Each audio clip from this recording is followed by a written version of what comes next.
Le classement de tous ceux qui achètent le pétrole et le gaz russe. Regardez, à la 4e position. Qui vois-je? Qui voyons-nous?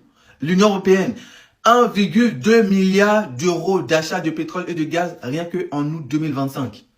Rien qu'en août, le reste c'est normal. Hein. Non, 5e c'est pas normal. Corée du Sud aussi, qui tape sur la Russie, qui tape sur la Corée du Nord. Eux aussi, ils sont là, 5e. Inde, Chine, Turquie, ça c'est normal. Et quand tu rentres dans les détails de l'Union européenne, qui vois-je en 3e position? La France, Emmanuel Macron. Après tous ces tapages que tu fais tout le temps, tes dagbashis... Tous tes tapages que tu fais, en fait, tu continues d'acheter du pétrole et du gaz à la Russie. Directement. Ça, c'est directement. Hein. Et imagine indirectement à l'Inde, aux États-Unis. Ah non, mais vas-y. Tout ça, c'est pour vous dire, avant de parler de Trump, quand il a dit, si vous voulez que je sanctionne la Russie, d'abord vous, arrêtez tout achat aux Russes. Ça veut dire que Trump, en fait, c'est sa façon de dire, je vais jamais sanctionner la Russie. Parce que vous n'allez jamais arrêter tous les achats à la Russie. Sinon, vous êtes dans la merde. Vous êtes dans une merde noire dans laquelle vous n'allez jamais vous en sortir. Le classement est là. Les détails sont là.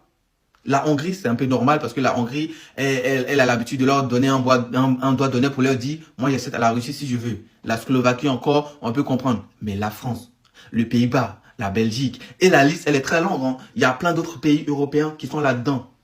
Et ça vient dire que non, on doit taper sur la Russie, sanctions économiques, il faut qu'on les mette à terre, à genoux, économiquement parlant. La mise à terre, la mise à mal de la Russie. 65 millions sortis de la France en août. Imaginez depuis 2025, hein, imaginez depuis janvier jusqu'en août. C'est des milliards.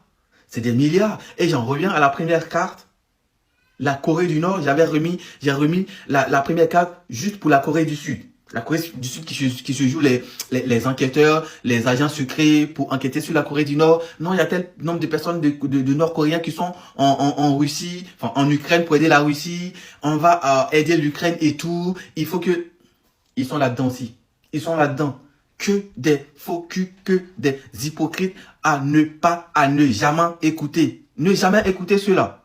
Nos dirigeants, c'est des hypocrites, c'est n'importe quoi.